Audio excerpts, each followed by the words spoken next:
یہ عربوں کے پاس چھوڑ دیا گیا. اس وقت جو بادشاہ ہیں شاہ حسین اردن کے، ان کے دادا سب سے بڑے غدار وہی تھے، لہذا ان کو اس علاقے کی بادشاہت دے دی گئی. اس کے بعد نجد سے تحریک اٹھی ہے، وہ سعودی جو خاندان ہے وہ نجد سے اٹھا.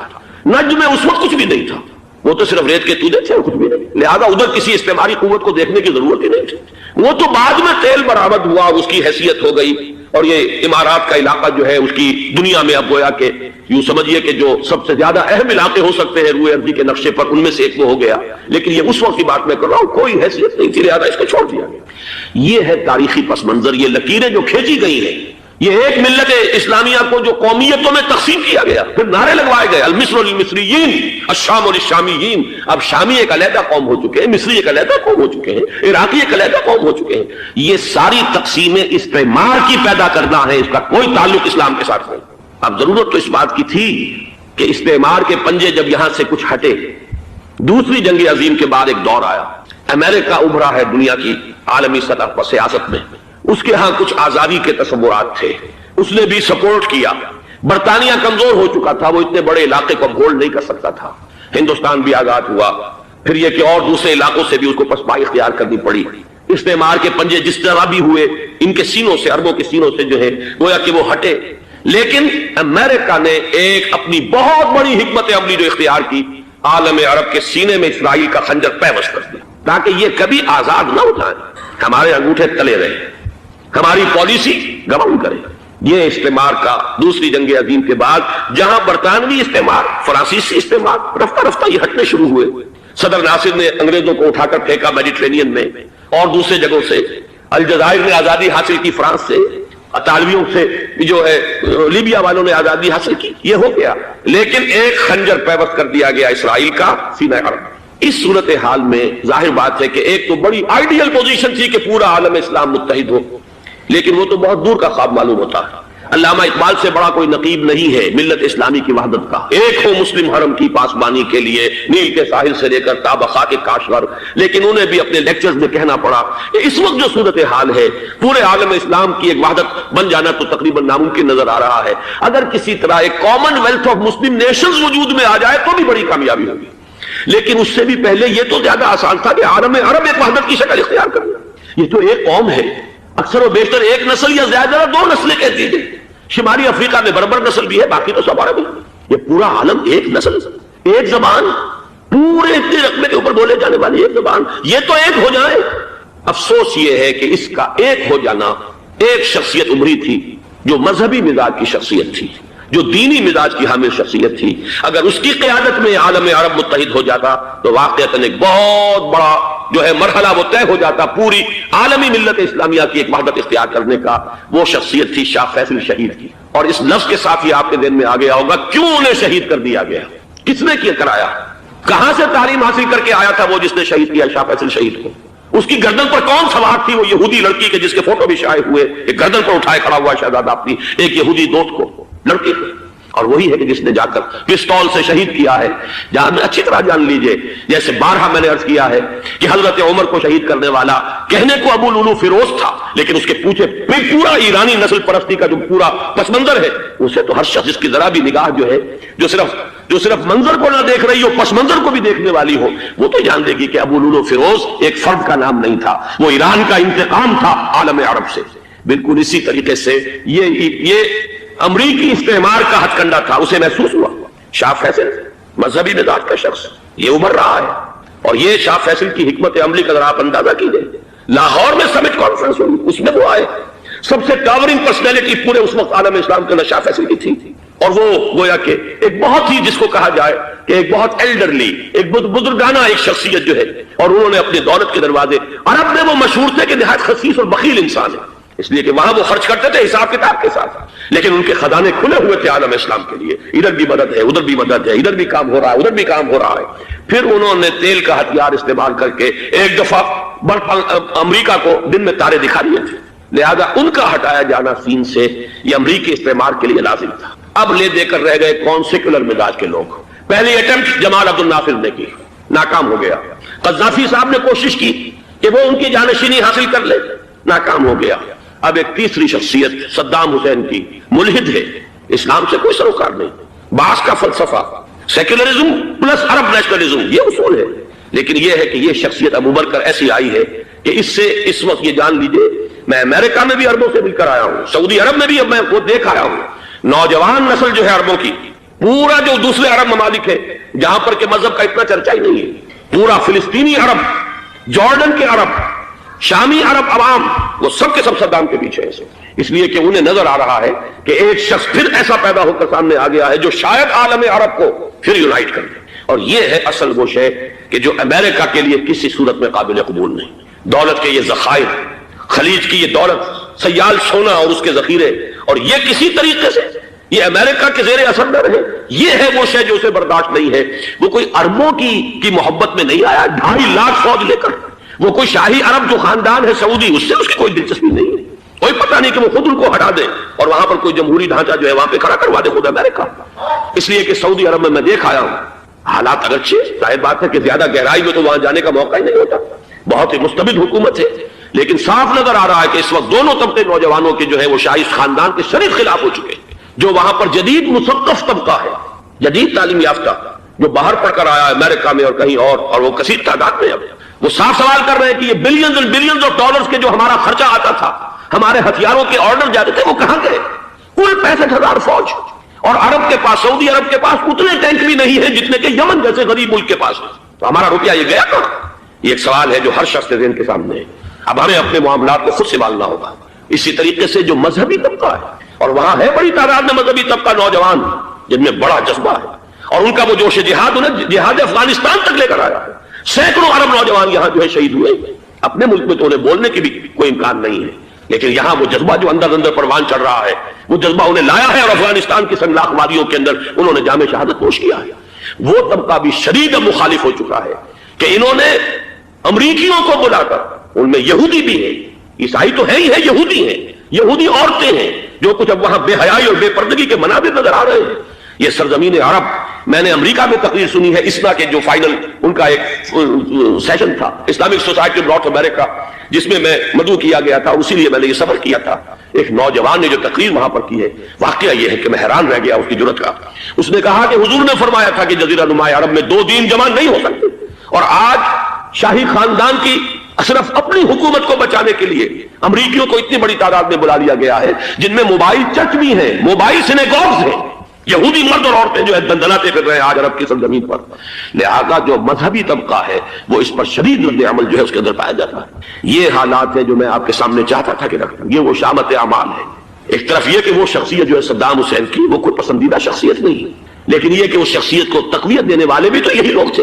یا بنی اسرائیل اذکروا نعمتی التی انعمت علیکم وانی فضلتکم علی العالمین، اے بنی اسرائیل یاد کرو میرے انعام و اکرام و احسان کو جو میں نے تم پر کیا، اور میں نے تمہیں تمام جہان والوں پر فضیلت۔ بہرحال اس امت اور موجودہ امت مسلمہ، امت محمد صلی اللہ علیہ وسلم میں مشابہتیں 2 اعتبارات سے بیان کی۔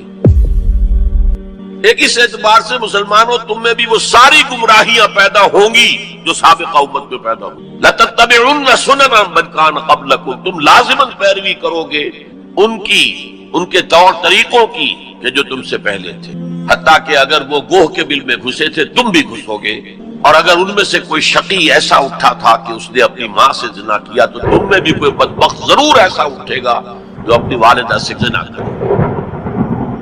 تو یہ تو ہے گمراہیوں کا معاملہ، امت کے اندر پیدا ہونے والی اعتقادی اور عملی گمراہی۔ چنانچہ اس کے ضمن میں جو 10 رکوعوں پر مشتمل فرد جرم عائد کی گئی ہے بنی اسرائیل پر سورہ بقرہ میں، 5ویں رکوع سے شروع ہوتی ہے بات اور 15ویں رکوع کے آغاز تک چلتی ہے، اس میں در حقیقت ہم اپنی موجودہ کیفیت کا اس آئینے میں مشاہدہ کر سکتے ہیں۔ وہ ساری اعتقادی اور عملی گمراہیاں ہمارے اندر پیدا ہوئی، اور بنی اسرائیل کے لیے انہی 4 ادوار کا تذکرہ ہے جو ان آیات میں ہم نے یہ فیصلہ سنا دیا تھا، پیش کی بنی اسرائیل کو، وَقَضَيْنَا إِلَىٰ بَنِي إِسْرَائِيلَ فِي الْكِتَابِ، اپنی کتاب تورات میں، لَتُفْسِدُنَّ فِي الْأَرْضِ مَرَّتَيْنِ، تم 2 مرتبہ زمین میں بڑا فساد مچاؤ گے، وَلَتَعْلُنَّ عُلُوًّا كَبِيرًا، اور سرکشی کرو گے، بہت اونچی سرکشی، بہت بڑی سرکشی۔ اب یہاں پر حذف سمجھیے، محذوف سمجھیے، انڈرسٹوڈ سمجھیے کہ جب یہ وقت آئیں گے تو تم پر ہمارے عذاب کے شدید کوڑے پڑیں گے، اس لیے کہ آگے جو لفظ وعدہ آ رہا ہے فَإِذَا جَاءَ وَعْدُ أُولَاهُمَا، تو وعدہ تو عذاب کا تھا اصل میں، یہ تو خبر تھی صرف، یہ وعدہ نہیں تھا کہ تم 2 مرتبہ اپنی تاریخ کے دوران بہت شدید سرکشی کرو گے اللہ کے خلاف، اللہ کے دین کے خلاف، اللہ کی شریعت کے خلاف، بہت فساد مچاؤ گے. اور یہاں جیسا کہ میں نے عرض کیا اب امپلائڈ سمجھیے، اور اس پر ہمارے عذاب کے شدید کوڑے تم پر برسے. فَإِذَا جَاءَ وَعْدُ أُولَاهُمَا، تو جب ان 2 وعدوں میں سے پہلے وعدے کا وقت آیا، یعنی عذاب کا وعدہ جو ہم نے تم سے کیا تھا، جو وعید دی تھی، بَعَثْنَا عَلَيْكُمْ عِبَادًا لَنَا أُولِي بَأْسٍ شَدِيدٍ، ہم چڑھا لائے تم پر اپنے وہ بندے جو بہت جنگجو تھے، بہت وحشی تھے، بہت فوجی قوت کے حامل. فَجَاسُوا خِلَالَ الدِّيَارِ، وہ تمہاری آبادیوں میں گھس گئے اور پھیل گئے. وَكَانَ وَعْدًا مَفْعُولًا، اور وہ وعدہ جو ہے پورا ہو کر. لیکن ان پر اب جو آئے کوڑے وہ یورپ سے. پہلے گریکس آئے، Alexander the great and Seleucus, ان کی حکومت ان پر قائم رہی، انہوں نے روندا پاؤں تلے. پھر رومنز آ گئے، رومنز نے فتح کیا علاقہ. اس کے بعد 1948 میں ان کی ریاست امریکہ نے قائم کرا دی UN کے تھرو. اسرائیل قائم ہوئی.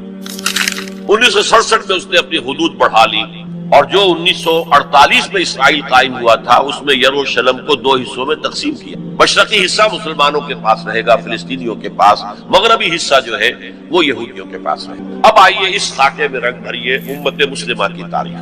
دور بنو عباس تقریباً 600 برس کا ہے یا 500 برس کا، ان میں سے 200-250 برس ان کے بڑے عروج، پوری مملکت ایک تھی، کنٹرول ایک تھا. پھر جیسے ہمارے ہاں سلطنت مغلیہ کہنے کو تو 1857 تک رہی ہے، ظاہر بات ہے کہ وہ اصل جو دور تھا وہ اورنگزیب عالمگیر پر ختم ہو گیا تھا. اس کے بعد تو کھنڈر بتا رہے ہیں عمارت عظیم تھی، عمارت کو گرتے گرتے وقت لگتا ہے.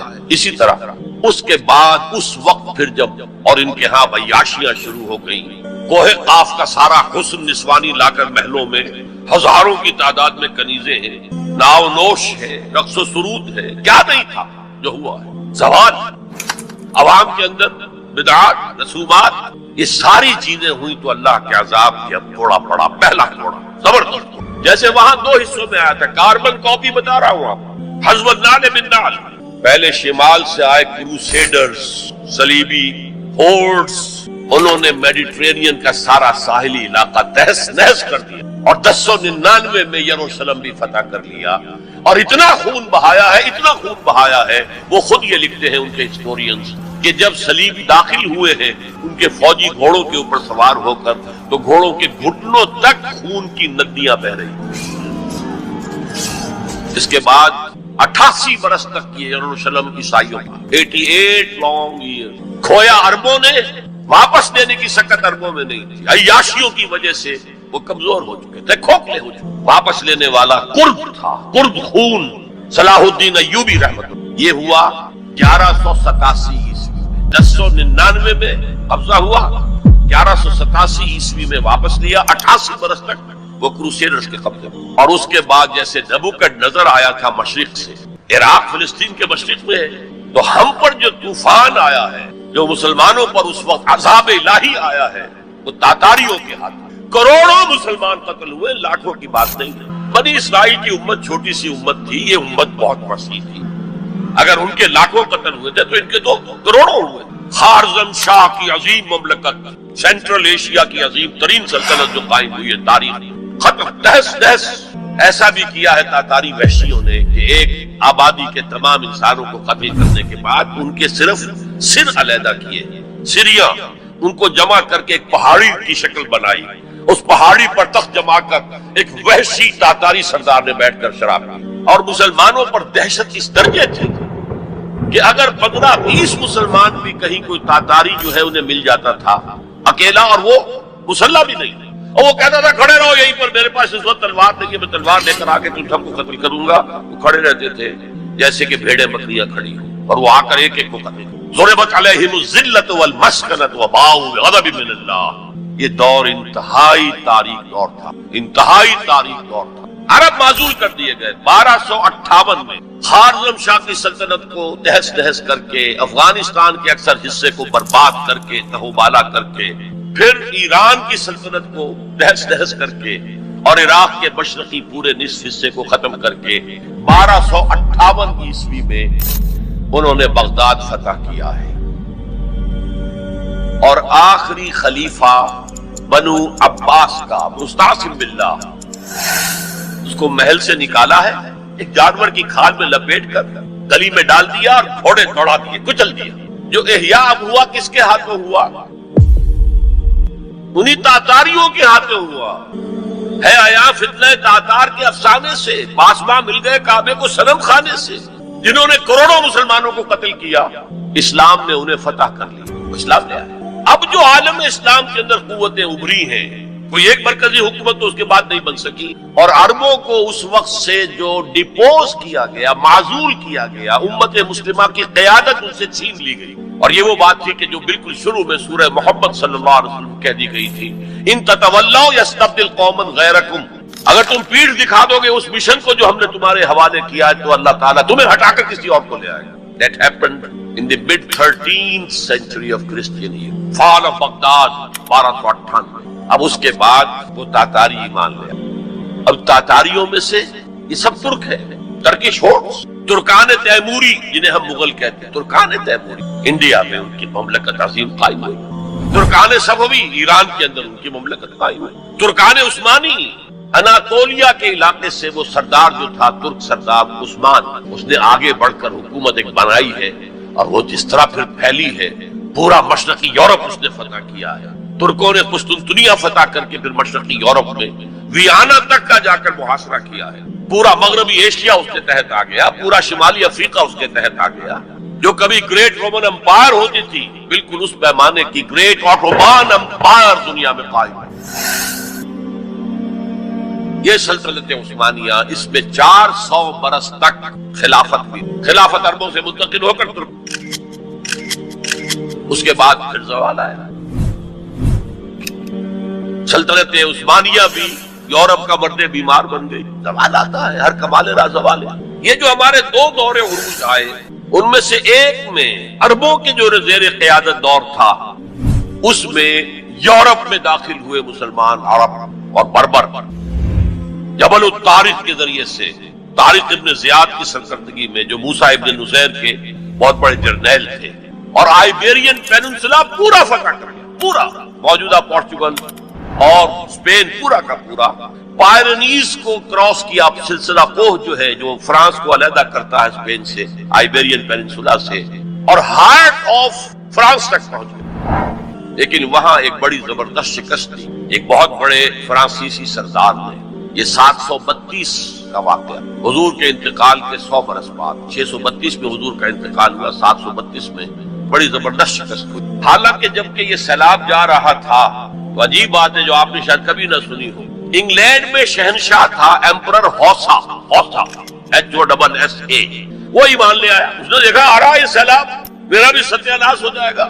پورا آئیبیرین پیننسولا ان کے سامنے جو ہے وہ پامال کر چکے ہیں، وہ اسلام لے آیا، اس نے وفد بھیج دیا اسپین میں کہ میں تو اسلام لے آیا۔ بعد میں جب مسلمان ریٹریٹ انہیں کرنا پڑا فرانس سے نکل کر اور رہ گئے پائرنیز کے ویسٹ ساؤتھ ویسٹ ہی میں، تو پھر وہ دوبارہ عیسائی۔ بہرحال دوسرا ہمارا دور جو ہے، اس کے بعد جو زوال کا دور شروع ہوا ہے، دیکھیے جیسے یہودیوں پر یورپ کی طاقتیں آئی تھی، لیکن وہاں صرف یہ فرق ہے کہ eastern Europe, the Greeks and the Romans, ہم پر جو آئے وہ ویسٹرن اور سینٹرل یورپ کے۔ ایک بات نوٹ کر لیجئے، ہسپانیہ کی یونیورسٹیوں نے یورپ کو بیدار کی، ورنہ اس سے پہلے یورپ ڈارک ایجز، وہ خود کہتے ہیں ہماری تاریخ کا سیاہ دور، پوپ کی حکومت اتنی شدید تھی، اتنی متشدد تھی، سائنس کی تعلیم حرام، فلسفے کی تعلیم حرام، کسی گھر سے اگر سائنس اور فلسفے کی کتاب نکل آئے گھر جلا دیا جائے گا۔ مسلمانوں کے ذریعے سے جیسے ہمارے نوجوان جاتے ہیں امریکہ پڑھ کر آتے ہیں، آتے نہیں وہیں بیٹھ جاتے ہیں اکثر و بیشتر، واپس نہیں آتے، لیکن یہ لوگ آتے تھے، اسپین کے بالکل ساتھ فرانس ہے، اس کے ساتھ جرمنی ہے، اس سے نیچے ملتا ہوا جو ہے اٹلی ہے، ان تین ملکوں کے نوجوان آتے تھے۔ یونیورسٹیز آف ٹولیڈو، تولیتلا، یونیورسٹی آف کارڈووا، قرطبہ، یونیورسٹی آف گراناڈا، غرناطہ، یہاں سے پڑھ پڑھ کر جاتے تھے۔ اسی کے تحت، اسی کے اثر کے تحت ریفارمیشن شروع ہوئی، اصلاح مذہب اور احیاء العلوم، لیکن بدقسمتی سے اس پوری تحریک میں پوپ کے تشدد اور غلط طرز عمل کے رد عمل کے طور پر مذہب دشمنی آ گئی۔ چھوڑو مذہب کو، ہٹاؤ۔ اور یہودیوں نے اس جلتی آگ پر تیل کا کام کیا، سیکولرزم کا انجیکشن لگایا تاکہ مذہب اور ریاست علیحدہ ہو جائیں۔ اگر مذہب کا ریاست سے کوئی تعلق ہے تو پھر ہماری کیا حیثیت ہے؟ ہم تو یہودی ہیں، مائنیوٹ مائنورٹی ہے۔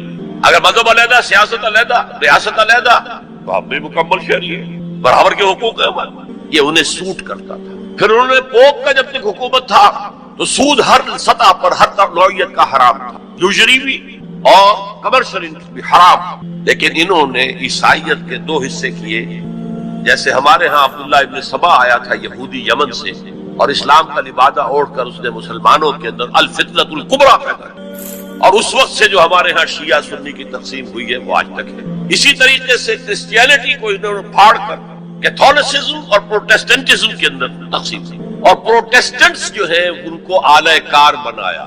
سب سے پہلا پروٹیسٹنٹ ملک برطانیہ، برطانیہ نے پوپ سے اپنا علیحدہ کیا، چرچ آف انگلینڈ علیحدہ قائم کیا، اپنا بینک سب سے پہلا قائم کیا، بینک آف انگلینڈ، یہودیوں کا بینک۔ بہرحال ان طریقے سے ان یہودیوں نے رفتہ رفتہ رفتہ رفتہ یورپ کو اپنے شکنجے میں کس لیا۔ اب یہ جو رینیسنس ہوا اور احیاء العلوم ہوا اور سائنس کی ترقی ہوئی، نئی نئی ایجاد ہوئی، نئی نئی چیزیں جو ہے وہ انسان نے تلاش کی، دریافت کی، فورسز آف نیچر، اور انہیں جو ہے ہارنس کیا، انہیں ایکسپلائٹ کیا، انہیں استعمال کیا، تو ایک پاور پوٹینشل پیدا ہو گیا سینٹرل یورپ کے، اور طاقت تو پھر اپنا نفوذ چاہتی ہے ادھر ادھر۔ کوئی طاقتور پہلوان ہو تو وہ ادھر بھی جاتا ہے کندھا مارے گا، ادھر بھی کندھا مارے گا، تو وہ تو طاقت کا ظہور وہ چاہتا ہے۔ لیکن نوٹ کر لیجئے، عالم اسلام کا پہرے دار سلطنت عثمانیہ بہت مضبوطی کے ساتھ کھڑے ہوئے۔ یورپ اور افریقہ جانے کا راستہ بند، کہاں سے جائے گا؟ The great Ottoman empire standing at the sentinel, ایک سنتری کی حیثیت سے کھڑی ہے۔ خشکی کے راستے جانا ممکن نہیں، لیکن یہ کہ جو ہے اس سیلاب نے سینٹرل جو یورپ سے آیا ہے طاقت کا سیلاب، اس نے پہلے تو صفایا کیا۔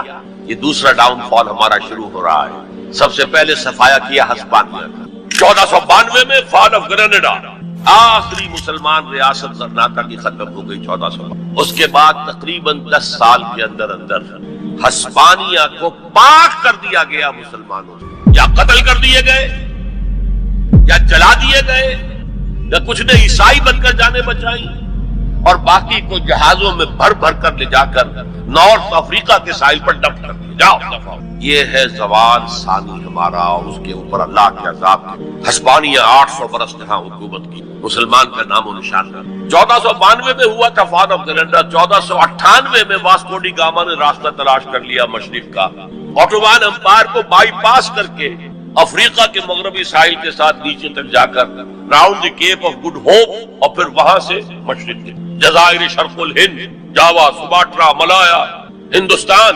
اب یہ کولونیل پاورز اس راستے سے، ہندوستان میں فرینچ بھی آئے، انگریز بھی آئے، پورچوگیز بھی آئے، لیکن باقی سب ختم ہو گئے، انگریز باقی۔ مشرق بعید کے اندر ڈچ رہے، اور پھر یہ رفتہ رفتہ یہ پروسیس 20ویں صدی کے آغاز میں اپنے کلائمیکس، جب پہلی جنگ عظیم کے بعد سلطنت عثمانیہ ختم، حصے بکھرے، بلکانائزیشن جسے کہتے ہیں، بلقان کی ریاست یہ سب کیا تھی؟ یہ تو ترکوں کی حکومت ہوتی۔ یہ جو کوسوو میں اور بوسنیا میں جو مسلمان ہیں، یہ کن کی یادگار ہے؟ باقیات الصالحات کن کی ہے؟ اسی دور کی، ترکوں کے دور پر۔ لیکن اب سلطنت عثمانیہ، عربوں نے انگریزوں کی مدد کی، کرنل لارنس نے عربوں کو آمادہ کیا بغاوت پر، عربوں نے بغاوت کی، انگریزوں کی مدد کی، اور خود ہندوستانی فوج گئے انگریز کے تحت، اور انہوں نے جا کر انگریز کی مدد کی۔ جنرل ایلن بی کو قبضہ لے کر دیا یروشلم کا، اور جنرل ایلن بی نے جا کر ٹھوکر ماری تھی صلاح الدین ایوبی کی قبر کو، سلاڈین وی آر اگین ہیئر۔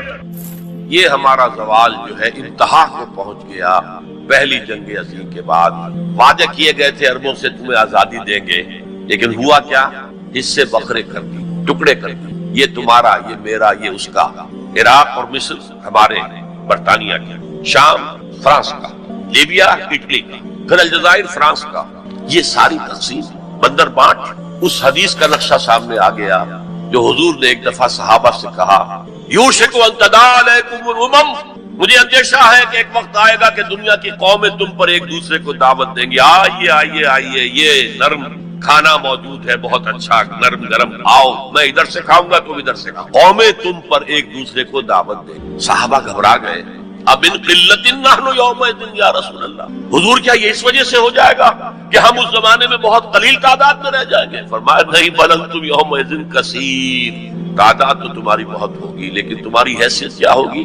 کا غصاء سیل، جیسے سیلاب کے اوپر جھاگ ہوتا ہے ایسے جھاگ بن کر رہ جاؤ گے تمہاری حیثیت۔ ولکن فیکم وہن، ایک بیماری پیدا ہو جائے گی جس کا نام وہم نہیں، وہم کو جانتے ہیں آپ، سپرسٹیشن یا کچھ اور۔ وہن، واو ہا نون، وہن۔ اب اس مرض کا نام کبھی سنا نہیں تھا، پوچھا من وہن یا رسول اللہ؟ فرمایا حب الدنیا و کراہیت الموت، جب دنیا کی محبت تمہارے دلوں پر قبضہ کر لے گی اور موت سے تمہیں نفرت ہو جائے گی، بجائے اس کے کہ خوش آمدید کہو، میں تمہیں بتاؤں مرد مومن کی نشانی کیا ہے؟ جب موت کا وقت آتا ہے اس کے ہونٹوں پر مسکراہٹ ہوگی۔ الجنت تحت اقدام الامہات، فرمان ہے محمد رسول اللہ صلی اللہ علیہ وسلم کا۔ لہذا اکرام، عورت کا اکرام، عورت کی عزت، بیٹی کی حیثیت سے بھی، بہن کی حیثیت سے بھی، بیوی کی حیثیت سے بھی اور ماں کی حیثیت سے بھی۔ عاشروہن بالمعروف، اپنی بیویوں کے ساتھ رہو اپنے طریقے پر، نیک طریقے پر، اچھے طریقے پر۔ حضور نے یہاں تک فرمایا خیارکم لأہلیکم وانا خیرکم لأہلی۔ دیکھو مسلمانوں، اے میرے صحابیوں، تم میں سے بہتر لوگ وہ ہیں جو اپنے گھر والوں کے حق میں بہتر نرمی کرتے ہیں۔ عورت کے بارے میں یہ بھی فرمایا، ایک مرتبہ سواری تیز دوڑا رہے تھے جو بھی اونٹ کو لے کے جانے والے تھے، جبکہ ہودج میں کچھ خواتین سوار تھیں۔ حضور نے فرمایا دیکھو نہ، یہ نگینے ہیں جو سوار ہیں، ان کو زیادہ دھکے نہ لگواؤ، تیز اونٹ چلا کر ان کے ساتھ نرمی ہوئی، ان کے ساتھ نیکی کی جائے، ان کے احساسات کا خیال رکھا جائے، ان کے ساتھ زیادتی نہ ہو، مار پیٹ کا کیا سوال، معاذ اللہ ثم معاذ اللہ۔ ان کے ساتھ جو ہے عاشروہن بالمعروف، بھلے طریقے پر گزارا کر۔ یہاں تک فرمایا ہو سکتا ہے کہ کسی وجہ سے تمہاری بیوی جو ہے تمہاری نگاہوں سے گر جائے، اب آپ کے دل میں اتنی محبت نہیں رہی، لیکن اللہ فرماتا ہے دیکھو ہو سکتا ہے کہ اس میں کوئی پہلو ایسا ہو، تلاش کرو، کوئی پہلو ایسا ہو بہتری کا کہ جس کی وجہ سے تلاش کر کے اس کو اپنی نگاہوں میں مرکوز کر لو، تاکہ اس کے تمہارے دل میں اس کے لیے محبت دوبارہ اثر ہو۔ اس پہلو کی وجہ سے جو تمہاری نگاہ سے اوجھل تھا، وہ اچھائی اس میں ہے، سیرت کی اچھائی ہے۔ صورت بہت اچھی نہیں ہے، اللہ نے سیرت اچھی دے دی ہے۔ جو کچھ دیا، جو اچھائی ہے، جو بھلائی ہے، اس کو تلاش کرو، نگاہ کو وہاں پر جماؤ تاکہ تم ان کے ساتھ اچھا سلوک کر سکو۔ اس سے آگے آئیے، معاشی میدان ہے سب سے زیادہ سخت اور سب سے زیادہ کٹھن اور سب سے زیادہ ظالمانہ نظام۔ اس میں سب سے بڑا ظلم جو ہمارے پاکستان میں ہے وہ یہ زمینداری، غیر حاضر زمینداری اور یہ جاگیرداری۔ محنت کرے کسان مزدور ہاری، عیش کرے جاگیردار زمیندار، یہ اس سے بڑا ظلم کوئی نہیں۔ اور چونکہ ہماری معیشت بنیادی طور پر زرعی معیشت ہے، ہمارا تو زیادہ تر جو آبادی کا طبقہ ہے وہ کاشتکار ہے، لہذا سب سے بڑا ظلم جو ہو رہا ہے وہ در حقیقت یہ زمینداری، غیر حاضر زمینداری اور جاگیرداری۔ اب اس میں سمجھ لیجئے اس بات کو اچھی طرح، کتنا بڑا ظلم ہے۔ ایک شخص خود شہر میں رہ رہا، لاہور میں، ساری سہولتیں اسے حاصل ہیں، کتنی سہولت ہوتی ہے، ٹوٹی کھولی اور پانی آ رہا۔ دیہات میں جا کے بیچارے کاشتکار کو وہاں ہو سکتا ہے کہیں سے دور سے پانی کھینچ کر لانا پڑتا ہو کسی کنویں سے، کہاں اسے یہ سہولت ہے کہ ٹوٹی کا کان مروڑا اور پانی حاضر، کہاں یہ سہولت ہے کہ بجلی کا بٹن اوپر سے نیچے کیا اور بخار حاصل ہو گیا۔ یہ ساری سہولتیں بھی لے رہا ہے اور وہ تنخواہ بھی لے رہا ہے کوئی، یا کوئی کاروبار بھی کر رہا ہے، اور ایک زمین اس کے پاس ہے، فلاں ضلع میں میرا رقبہ ہے، اس رقبے پر جو کاشت کر رہا ہے آ کر اس کی کمائی میں سے، اس کی فصل میں سے آدھا بٹا کر لے جاتا ہے۔ کیا پہنچتا یہ مزارعت جو ہمارے ہاں جس کو جائز قرار دے دیا گیا، یہ دور ملوکیت میں جائز قرار دیا گیا۔ بادشاہت جو ہے وہ چلتی تھی، جیسے آپ نے کن کھجورا دیکھا ہے، اس کے بہت سی ٹانگیں ہوتی ہیں، کن کھجورے کی کتنے پاؤں ہوتے ہیں؟ سینکڑوں۔ ایسے بادشاہوں کے یہ پاؤں ہوتے تھے، جاگیردار 3000 منصبدار، 5000 منصبدار، 20000 منصبدار، 30000 منصبدار، یہ جاگیردار، بڑے بڑے علاقے ان کے پاس ہیں۔ اب ظاہر بات ہے کہ وہ خود تو کاشت نہیں کر سکتے، انہیں تو مزارع چاہیے، لہذا مزارعت کے جائز ہونے کا فتویٰ دیا گیا۔ جب اسلام میں بادشاہت آ گئی، ملوکیت آ گئی اور جاگیرداری آ گئی، جو ملوکیت کے پاؤں ہے وہ کنسلے کی طرح، کن کھجورے کی طرح اس کے پاؤں ہے، وہ تو جاگیردار ہے۔ یہ ہے جس کی وجہ سے امام ابو حنیفہ نے کہا مزارعت حرام ہے، جس کی زمین ہے وہ کاشت کرے، یا حضور کی حدیث ہے کہ چاہے اپنے بھائی کو دے دے تو ایک دانہ لینے کا حقدار نہیں. اگر تو تمہارا کوئی اور ذریعہ معاش نہیں ہے تو ٹھیک ہے، جاؤ کاشت کرو. تمہارا کوئی اور ذریعہ معاش ہے، تمہارا کاروبار ہے، تمہاری دکان چل رہی ہے، تم ملازمت میں ہو، تمہیں تنخواہیں مل رہی ہے، تمہارا پروویڈنٹ فنڈ بھی جمع ہو رہا ہے، تمہیں تو تمہارے ریٹائرمنٹ کے بعد وہ پینشن بھی مل جائے گی، اور اس کے ساتھ ساتھ تم نے یہ ظلم کروا رکھا ہوا. زمین اگر ہے یا تو جاؤ کاشت کرو، ورنہ یہ کہ اس زمین کو دے دو اپنے کسی بھائی کو. ملکیت تمہاری رہے گی، کاشت وہ کرے گا تو جو فصل ہوگی اس کی برداشت بھی وہی کرے گا، وہی لے کر جائے گا. یہ فتویٰ ہے امام اعظم امام ابو حنیفہ رحمۃ اللہ علیہ. یہی فتویٰ ہے امام مالک امام دار الہجرہ امام مدینہ امام مالک رحمۃ اللہ علیہ، دونوں کا فتویٰ ہے. اور عظیم ترین یہی دو ہے، اولین بھی یہی دو ہے، عظیم ترین بھی یہی دو. امام شافعی بھی شاگرد ہے امام مالک کے، امام احمد بن حنبل شاگرد ہے امام شافعی کے. ٹاپ پر کون ہے؟ امام ابو حنیفہ، ان کے شاگردوں میں قاضی ابو یوسف اور امام محمد امام ظفر.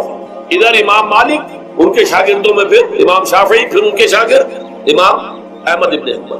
ٹاپ پر دونوں یہ کہہ رہے ہیں کہ حرام، گزارت حرام، جس کی زمین ہے خود کاٹ کرے. یہاں یہ ہے کہ خود کاٹ نہیں کر سکتا تو اپنے بھائی کو دے دے، بس ٹھیک ہے. اس میں سے کوئی حصہ لینے کا وہ حقدار نہیں. جو محنت کرے، جو خون پسینہ اپنا لگائے، وہی اس سے ساری جو ہے آمد بھی اس کو حاصل ہونی چاہیے.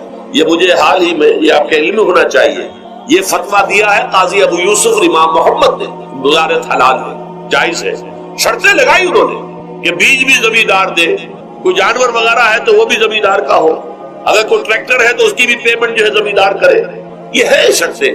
یعنی اس کا کوشش کی ہے کہ اس جاگیرداری کا ڈنک جو ہے کم ہو جائے، اس مزارعت کے اندر جو مضرت ہے وہ کم ہو جائے. لیکن یہ کہ اصلاً اسے جائز قرار دے دیا. ہمارے ہاں کون قدر شرطوں کو کون دیکھتا ہے، آداب کو کون دیکھتا ہے، قواعد و ضوابط کو کون. ہنیئن مریا، جیسے کہ ماں کا دودھ پیتے ہیں ایسے ہی یہ مزارعت کی جو آمدنی ہے اس کو کھا رہے ہیں.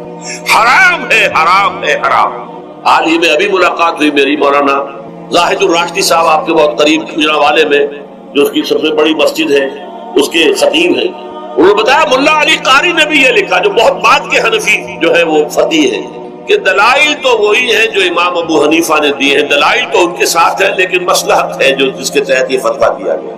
یہاں تک کہ مولانا شبیر احمد عثمانی کے ساتھ دست راست سمجھ لیجئے ظفر احمد عثمانی رحمۃ اللہ علیہما، انہوں نے بھی یہ لکھا ہے کہ دلائل تو امام صاحبی کی رائے کے حق میں جاتے ہیں، لیکن یہ کہ ہمارے ہاں تقلید کا ایسا ایک قلادہ گردنوں میں ڈال لیا گیا ہے، کیونکہ ہمارے بزرگوں نے فتویٰ دے دیا، قاضی ابو یوسف نے، امام اور قاضی اور امام محمد نے، لہذا فتویٰ اسی پر چلے گا.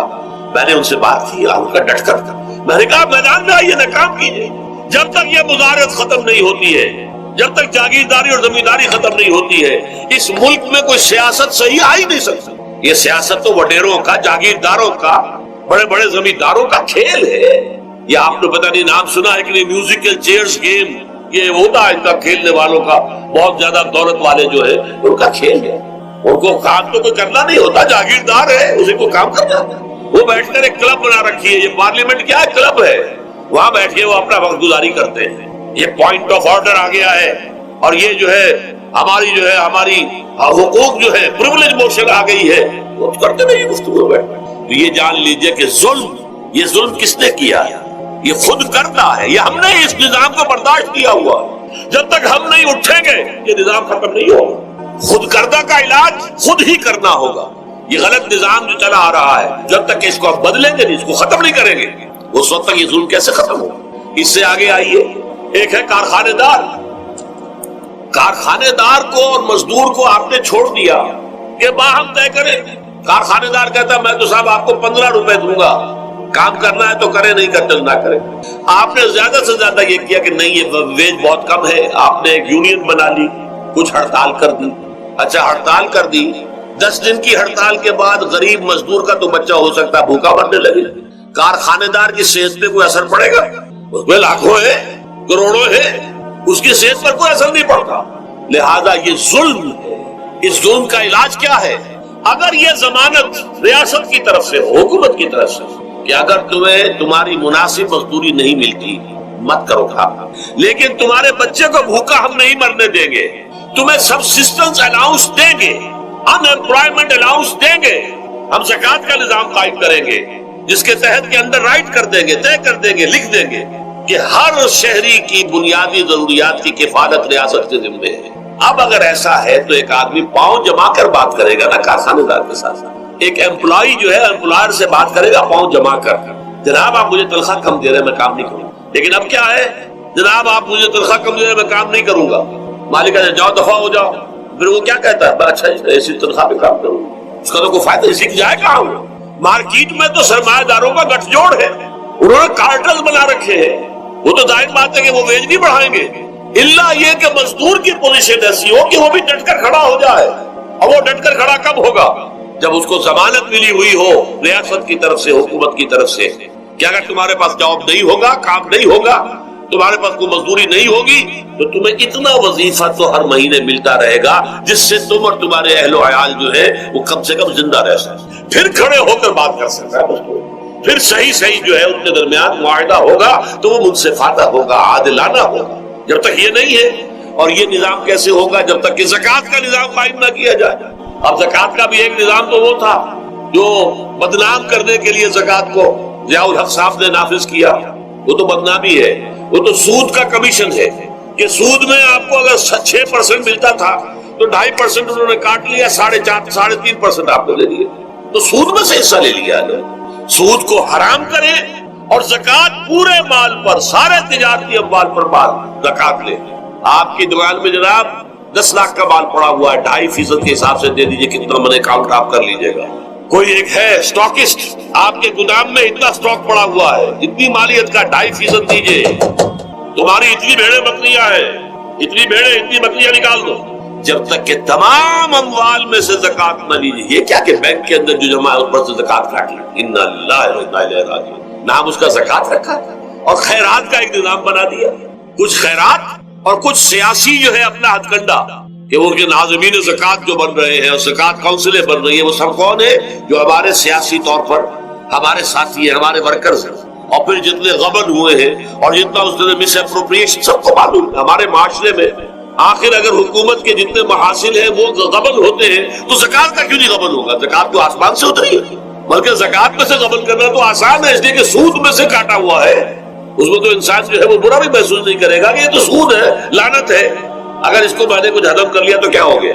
جب تک کہ یہ دو نظام نہیں آئیں گے، اور تیسرے یہ کہ سود کے ذریعے سے جب تک کہ یہ ظلم، سود کا نتیجہ کیا نکلتا ہے؟ اصل میں ہمارے عام آدمی سمجھتے ہیں سود کہ اچھا ہے جی، کیا ہے، ایک آدمی نے پیسے جمع کرائے ہیں، اب اسے ہر مہینے اتنا پیسہ مل رہا ہے۔ عام آدمی بھی ہمارے ہاں یہ جو پٹھانوں والا سود ہے، یہ جو سود خور گاؤں میں بیٹھے ہوئے ہیں جو بہت بڑی شرح کے اوپر سود دیتے ہیں اور خون چوس جاتے ہیں لوگوں کا، اور ان کے کسی طریقے سے قرضے ختم، ان کو تو سبھی برا کہتے ہیں۔ کوئی ایک آدمی بھی آپ کو نہیں ملے گا کہ جن کے لیے کلمہ خیر کہے، ان کے لیے کسی نرمی کا یا ان کے لیے کسی بھی آسانی کا کوئی مطالبہ کرے۔ البتہ یہ جو بڑا سود ہے، بینک کا سود، کاروباری سود، اس کی شناخت لوگوں پر واضح نہیں ہے۔ یہ ایک بہت بڑے پیمانے پر یہ برائی جو ہے آپ کو انڈیویجول پر نہیں نظر آ رہی۔ انڈیویجول تو بظاہر سمجھتا ہے ایک فرد، بھائی ٹھیک ہے، میں جو دکان کے لیے مجھے قرض چاہیے تھا، مجھے قرض مل گیا، میں اپنا کاروبار کر رہا ہوں، تو میں جو کمائی کر رہا ہوں اس میں سے بینک کو بھی حصہ دے رہا ہوں اپنا، اس کا ثبوت کا، اس میں کیا خرابی ہو گئی؟ اس کی خرابی سمجھ میں آتی جب آپ کو معلوم ہو اسی سود کے ذریعے سے دنیا میں اس وقت ایک چھوٹی سی اقلیت ہے، کل 1 کروڑ یا 1.25 کروڑ یہودی، اور پوری دنیا کی دولت کے اوپر قابض ہو کر بیٹھ گئے۔ یہ سارا وہ بینکنگ نظام جو یہودیوں نے بنایا، یہ IMF ورلڈ بینک جس کے ہم اس وقت غلام بن کر رہ گئے، ہمارا چیف مارشل ایڈمنسٹریٹر اسے کہے یا چیف ایگزیکٹو کہے، ہمارا تو حکمران ہے، ہمارا بادشاہ